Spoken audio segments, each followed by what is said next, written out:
आपकी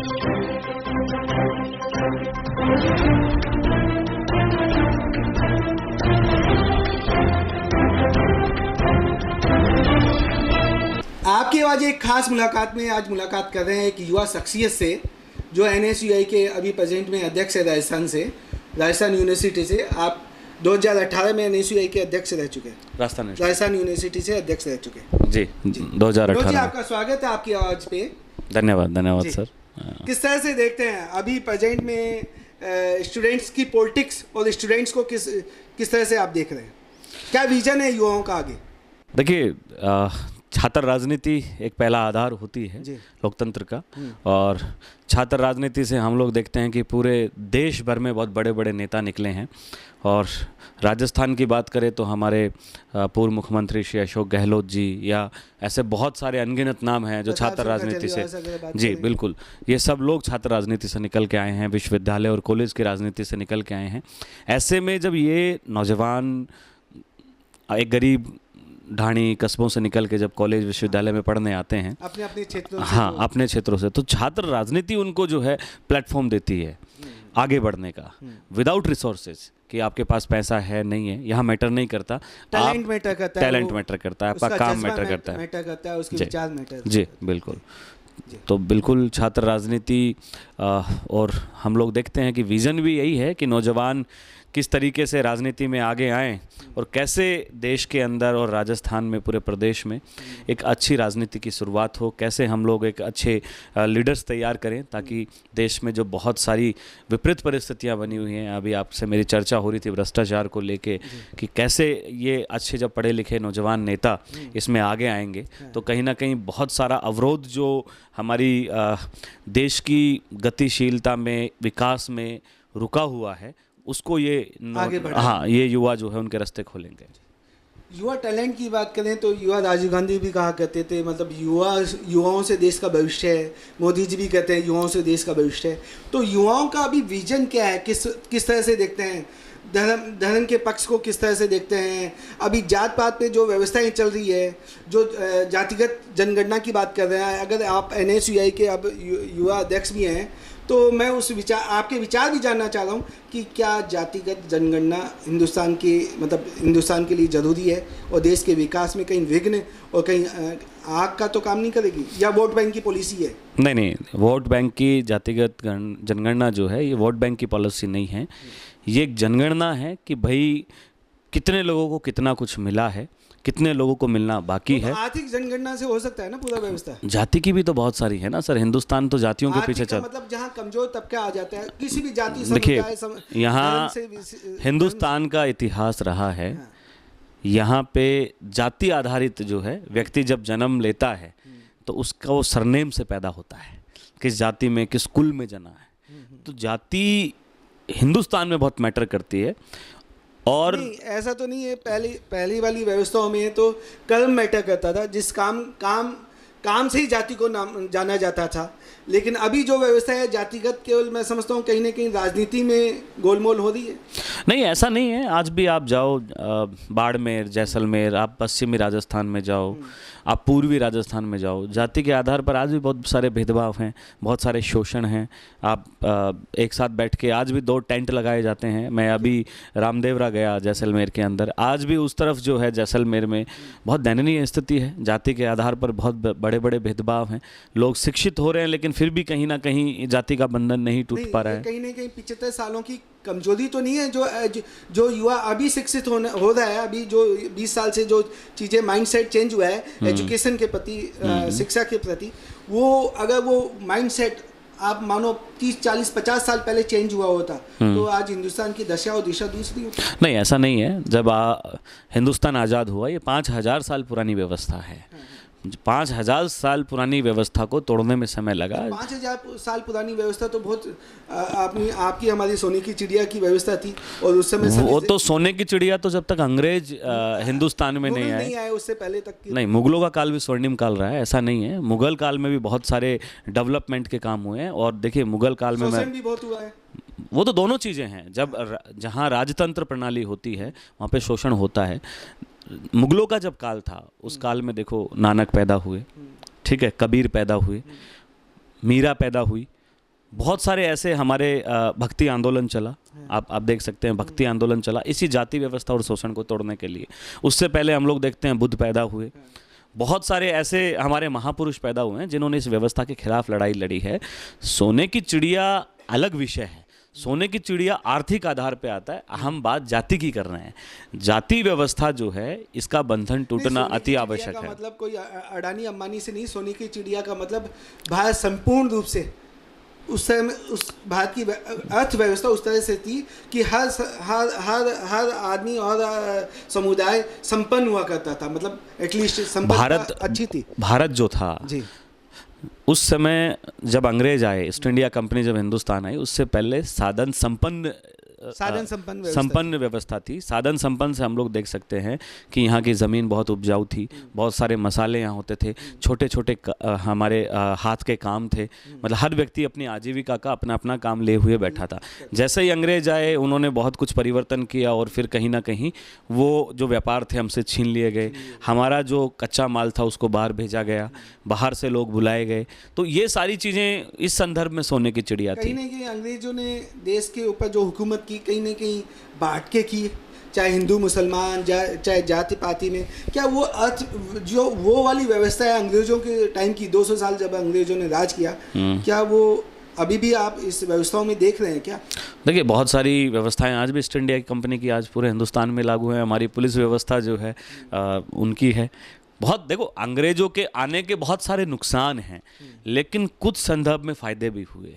जो पिछड़े वर्ग के लोग थे उनको अंग्रेज़ों के आने से बहुत सारे फ़ायदे हुए। उन्होंने देखिए कि सबसे पहला जो टैक्स था वो जाति के खिलाफ लगाया, कि आप सती प्रथा के खिलाफ उन्होंने जो है मुहिम छेड़ी।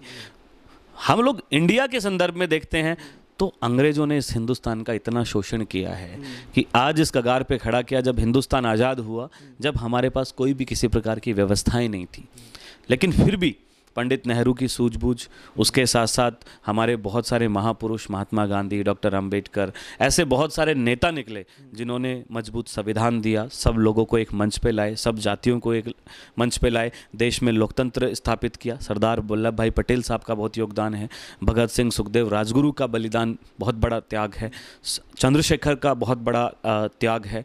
बहुत सारे ऐसे महापुरुष हैं जिसमें हिंदुस्तान के अंदर बहुत अनगिनत आहुतियाँ दी। उसी का नतीजा है कि आज हिंदुस्तान इतना खूबसूरत है कि इसमें सभी जाति धर्म के लोग, संप्रदाय के लोग आपस में भाईचारे और समानता के भाव से रहते हैं। युवा किस तरह, मतलब अगले भविष्य की बात कर रहे हैं कि 10, 15, 20 सालों में किस तरह से युवाओं का क्या विजन है? आप युवाओं के बीच में रहते हैं, युवाओं की राजनीति की है, छात्र। देखिए युवाओं का सबसे बड़ा विजन तो यही है कि रोजगार चाहिए। वो रोजगार की बात पे डटा हुआ है। अच्छी शिक्षा चाहिए, अच्छी शिक्षा के साथ साथ अच्छा स्वास्थ्य चाहिए, और अच्छे स्वास्थ्य के साथ साथ उनका ये विज़न है कि हिंदुस्तान के डेवलपमेंट में युवा किस तरीके से अपनी भागीदारी निभाए, ये भी सरकार जो है उनको सुनिश्चित करे। क्योंकि अब हम लोग देख रहे हैं कि पेपर लीक जिस तरीके से हो रहे हैं, गांव ढाणी से बच्चे पढ़ने आते हैं, जयपुर शहर में रहते हैं या किसी बड़े अन्य कस्बे के शहर में रहते हैं, पूरे मेहनत मजदूरी करके उनके माँ बाप उनको पढ़ाई कराते हैं, एग्ज़ाम दिलाते हैं, और पता लगता है कि जो एग्ज़ाम कराने वाला था उसने पेपर लीक कर दिए। ये किसी एक सरकार के लिए नहीं है, सभी सरकारों के लिए चुनौती है। इस परेशानी को, इस तकलीफ को, युवाओं की तकलीफ को, युवाओं के जो माता पिता है उनकी तकलीफ को वो अपने जीवन यापन की से निकाल के उनको पढ़ाते हैं, इतनी महंगी पढ़ाई करा रहे हैं। आज का जो इंस्टीट्यूशन वाला, कोचिंग वाला जो दौर है, और कोचिंग जो यूनिवर्सिटी, जो कोचिंग जो हब बन गए हैं, आप बोल रहे हैं एक तरह का मार्केट बन गया है, एक व्यवसाय बन गई है शिक्षा। इस कोचिंग इंस्टीट्यूशन वाले दौर को आप किस तरह से देखते हैं? क्या कोई ऐसी व्यवस्था डेवलप नहीं हो जानी चाहिए, सरकार उनको लिमिटेशन कर दे कि? बिल्कुल, इसका बहुत फ़ायदा मिलेगा सर। आप जो कह रहे हैं कि शिक्षा का बाजारीकरण हो गया है, सरकारी स्कूलों को जो है बिल्कुल ख़राब कर दिया गया है, प्राइवेट स्कूलों को बहुत ज़्यादा जो है आगे बढ़ा दिया गया है। और क्योंकि हर माँ बाप चाहता है कि उसका बच्चा अच्छी शिक्षा ले, उसने ज़िंदगी भर मेहनत मजदूरी की, लेकिन उसका बच्चा अच्छे स्कूल में पढ़े। अब वो जब सरकारी स्कूल में जाता है तो वहाँ की व्यवस्थाएं और वहाँ की शिक्षा व्यवस्थाओं को देखता है तो बिल्कुल हक्का बक्का रह जाता है। जब वही अपने पास के प्राइवेट स्कूल को देखता है तो उसमें सारी व्यवस्थाएं हैं, फैसिलिटी हैं, अच्छा स्टाफ है। जब सरकारी टीचर्स को हम लोग 1-1 लाख रुपए तनख्वाह दे रहे हैं तो फिर हम उनका स्तर क्यों नहीं उठा पा रहे हैं। अभी राजस्थान की पिछली सरकार ने, अशोक गहलोत जी ने जो है महात्मा गांधी स्कूल खोले, इंग्लिश मीडियम स्कूल खोले। उनका आप फ़ायदा देखिए कि गांव ढाणी के बच्चे जो पढ़ने, इंग्लिश मीडियम स्कूल वो तो देखो सरकार के ऊपर है। कहा जाता है कि उनमें टीचर्स ही अवेलेबल नहीं है, फैसिलिटीज अवेलेबल नहीं है। वो काम सरकार का है। वो काम सरकार का है। व्यवस्था, आप व्यवस्था चलाना सरकार का काम है। सरकार का काम खोलना, स्कूल खोलना है। कहीं ना कहीं हम पीछे रह गए एजुकेशन के मामले में। बिल्कुल बहुत पीछे हैं। दूसरी कंट्री जो जिस तरह से ग्रो की, क्योंकि एजुकेशन ग्रो करता है तो ये सारी समस्याएं खत्म हो जाती है। रोजगार देने की नहीं, लेने की नहीं, देने की व्यवस्था बन जाती है। तो मोदी जी जो टैलेंट पे काम कर रहे हैं, स्किल पे काम कर रहे हैं, मैन्युफैक्चरिंग को हब बना रहे हैं इंडिया को, किस तरह से देखते हैं मोदी जी को? क्या कुछ कहना चाहेंगे? देखिए, मोदी जी ने कहा था कि भाई हम 2 करोड़ रोजगार देंगे। मोदी जी को देना चाहिए था। मोदी जी ने कहा कि मैं हर व्यक्ति को, तो हो रहे हैं मैंने इंडिया जैसे जैसे मैन्युफैक्चरिंग हब बन, वो सिर्फ अडानी जी के लिए ही डेवलप हो रहे हैं। सेब से लेके, केले से लेके, एयरपोर्ट से लेके, रेलवे लाइन से लेके, बस स्टॉप से लेके, सिर्फ अडानी एक ही ग्रुप है जिसके ऊपर देखते हैं। अभी जो जीएसटी का कलेक्शन हो रहा है 1,50,000, 1,60,000, इससे मेरे मैं कहीं ना कहीं मैं आपको एक चीज़ ग्लोबली, मतलब मैं आपको बताता हूँ सर। मैं आपको एक चीज़ बताता हूँ सर। जो छोटे छोटे व्यापारी हैं वो मारे जाएंगे। बड़े जो मगरमच्छ कहते हैं हम इनको हमारी देसी भाषा में, जब छोटे छोटे जो व्यापारी होते हैं ये इनसे बहुत सस्ते दामों में ब्लैकमेलिंग करके खरीदते हैं, अपने वेयर हाउस में जो है ये स्टोर करके रखते हैं। और जब दौर ऐसा आता है कि अब बहुत महंगे दामों में बेचना है, मार्केट गिराना है, तो ये मार्केट में आपके हमारे पास वो व्यवस्था नहीं है। मैं 20-25-30 सालों से देखता आया हूँ कि जब बारिश आती है तो कहीं ना कहीं आपका और हमारा जो कृषि का उत्पादन है, वो गेहूं हो, जो भी व्यवस्था है, वो मंडियों में जाके भी भीग रहा है। बोरियां खत्म हो रही है। वो 60-70-80% भी वो खत्म हो रहा है। एज पर जो व्यवस्था नहीं है। अगर वेयर हाउस खुलेंगे तो व्यवस्था बनेगी। नहीं, खुलने चाहिए वेयर हाउस को। तो कम से कम वो वेयर हाउस को, सर सुनिए, मैं वेयर हाउस को गलत नहीं कह रहा, लेकिन तो सीमित एक ही व्यक्ति थोड़ी इंडस्ट्री में, एक ही। आप तो देखिए ना, पूरे लेवल, आप एयरपोर्ट से जाइए, आप एयरपोर्ट, उसमें चलने वाले प्लेन अडानी जी के, ठीक है, जहां उतरेंगे अगला एयरपोर्ट उनका, जिस बस स्टॉप पे खड़े होंगे वो बस उनकी।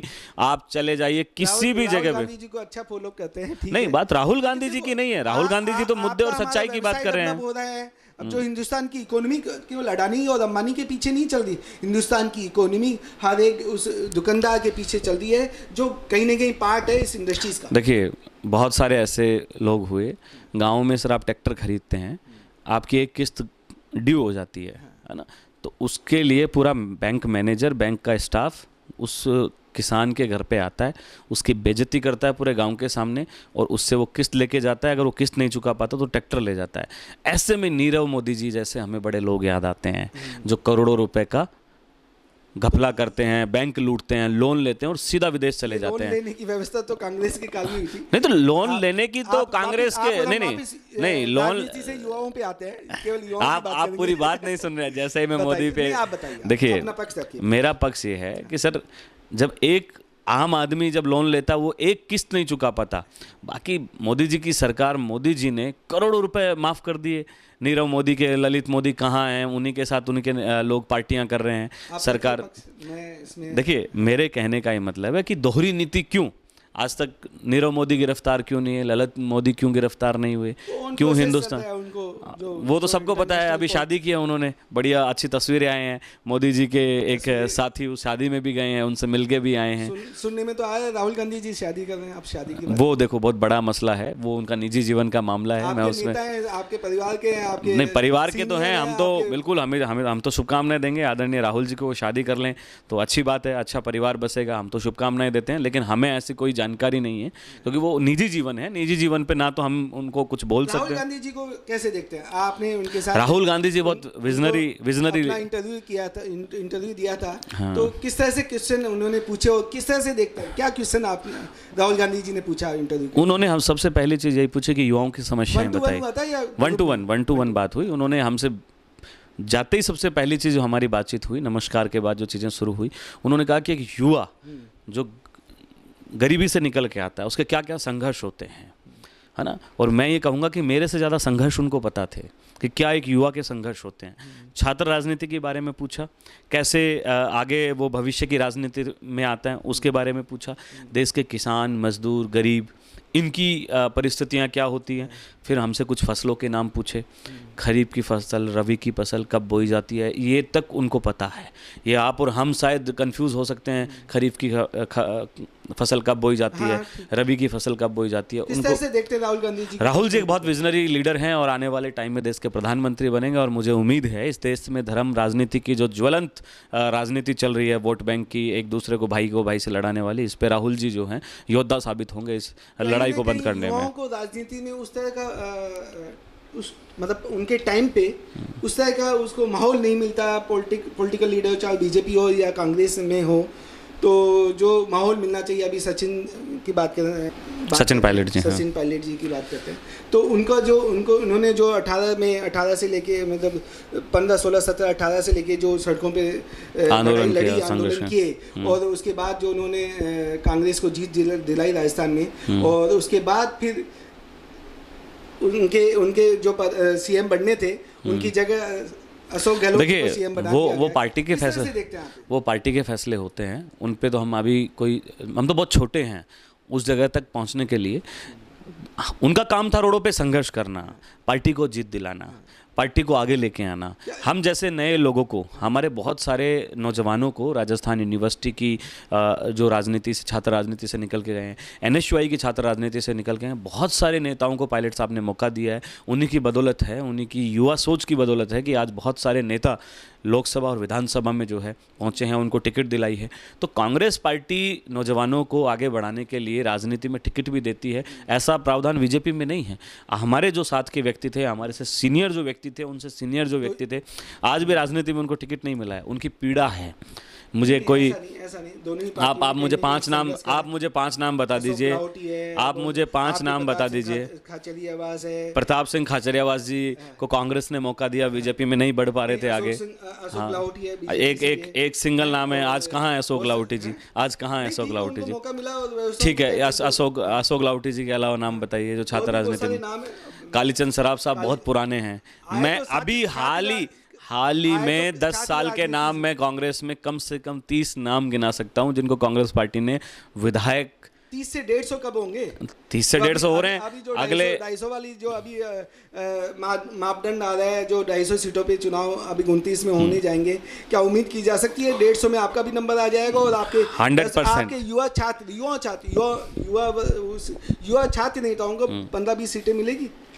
बिल्कुल, देखिए कांग्रेस पार्टी का ये रिवाज बना हुआ है। छात्र नेताओं की बात बिल्कुल, मैं यूथ बिल्कुल कांग्रेस की बात नहीं कर रहा, मैं यूथ एनएसयूआई के जो हमारे पुराने अध्यक्ष एनएसयूआई बिल्कुल मिलेगी। पिछली बार हमारे एनएसयूआई के प्रदेश अध्यक्ष जी को जो है टिकट मिली, झोटवाड़ा से अच्छा चुनाव लड़ा उन्होंने। हमारे यूथ कांग्रेस के अध्यक्ष हैं अभिमन्यु जी, एमएलए बन गए। ठीक है, हमारे एक शिव प्रकाश जी गुजर हैं एनएसयूआई के, नसीराबाद से टिकट मिला है, मात्र 25 साल की उम्र में सिर्फ 300 वोटों से चुनाव हारे हैं। हमारे युवा अनिल चोपड़ा जी को लोकसभा का जो है चुनाव लड़ाया। आप तो मुझे बीजेपी में 2 नाम बता दीजिए कि युवाओं को। बीजेपी में भी बहुत सारे नाम है, ऐसा नहीं है कि नहीं। देखिए, मैं आपके चैनल के माध्यम से मैं बीजेपी से निवेदन करूंगा कि आप जो है हमारे जैसे जो हम उम्र साथी हैं, जो हमारे साथ में संघर्ष कर रहे हैं, नहीं, टक्कर की कोई आवश्यकता नहीं है, उनकी बहुत पीड़ा है। मैं एक बहुत बड़े बीजेपी के नेता हैं और हमारे राजस्थान यूनिवर्सिटी के अध्यक्ष रहे हैं। भाइयों की पीड़ा मैं पीड़ा समझ रहा हूँ उनकी। वो जब हमारे लोगों को देखते हैं तो उनका भी मन होता है कि मैं और ये साथ में राजस्थान यूनिवर्सिटी में नारे लगाते थे, वो अपने संगठन से लगाते थे, हम अपने संगठन से लगाते थे। आज वो 2 बार के विधायक हो गए हैं और आज वो बेचारे भी एबीवीपी में ही काम कर रहे हैं। तो पार्टी को उनका भी हित सोचना चाहिए। एबीवीपी के भी हमारे जो साथी हैं। एनएसयूआई संगठन किस तरह से राजस्थान में काम कर रहा है और क्या किन विचारों को देखिए, सरकार से युवा होने के नाते सरकार से आपकी क्या अपेक्षाएं हैं? देखिए, बिल्कुल एनएसयूआई जो है सबसे पहली मांग कर रहा था कि छात्र संघ चुनाव चालू करें। छात्र संघ चुनाव बहुत आवश्यक हैं। छात्र राजनीति का हिस्सा होते हैं, लोकतंत्र का हिस्सा होते हैं। जो कॉलेज विश्वविद्यालय प्रशासन जो तानाशाही करते हैं, अपनी मनमानी करते हैं, ऐसे में जो यही छात्र नेता होते हैं जो उनका विरोध करते हैं, जो फीस वृद्धि पे सवाल खड़े करते हैं, स्कॉलरशिप्स नहीं आती है उसकी लड़ाई लड़ते हैं, जो कॉलेज विश्वविद्यालय के अंदर जो अव्यवस्थाएं होती है, अनियमितताएं होती हैं, उनके खिलाफ ये छात्र नेता आवाज़ उठाते हैं। कहीं ना कहीं आज बीजेपी की जो भाजपा सरकार है वो इन युवाओं का आवाज़ दबाने का काम कर रही है। जब चुनाव बंद हुए तो उन्होंने कहा था अपने मैनिफेस्टो में कि हम चुनाव कराएंगे, लेकिन कांग्रेस सरकार में भी बंद रहे चुनाव, तो कांग्रेस ने बंद किए थे चुनाव, अशोक गहलोत जी ने बंद किए। हमने तब भी, NSY ने तब भी हमारी सरकार का खुला विरोध किया था कि अशोक गहलोत जी का गलत निर्णय है। अशोक गहलोत जी ने कहा कि NEP न्यू एजुकेशन पॉलिसी लागू होनी है। विधानसभा चुनाव सर पे थे और व्यवस्थाएं नहीं थी, तो कॉलेज विश्वविद्यालयों ने उनको लिख के दिया कि भाई चुनाव की हमारे पास व्यवस्थाएं करनी है, क्योंकि हमारा कॉमर्स कॉलेज और राजस्थान कॉलेज तो एनी टाइम चुनाव में चला जाता है, मतगणनाएं होती हैं, तो बहुत सारी व्यवस्थाओं को लेके, तो ऐसे में जो है विश्वविद्यालयों के वाइस चांसलर के निवेदन पे जो है कांग्रेस सरकार ने चुनाव रोके। लेकिन ये गलत निर्णय था, हम इसके खिलाफ तब भी लड़े थे, आज भी खड़े हैं और गलत को गलत और सही को सही कहने की स्थिति NSY रखती है। बिल्कुल। आपसे बात हुई, चर्चा ही युवाओं की, जी, कहीं ना कहीं सरकार की भी बात हुई, पॉलिटिकल पार्टियों की मुद्दों की बात हुई, और हम उम्मीद करेंगे आपसे आगे भी इस तरह से चर्चा करते रहेंगे। और युवाओं की क्या सरकार से अपेक्षाएं हैं, किस तरह से युवा देख रहे हैं भविष्य को, इन सब पे चर्चा करते रहेंगे। आप आए, इसके लिए धन्यवाद। थैंक यू, धन्यवाद सर, थैंक यू।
है।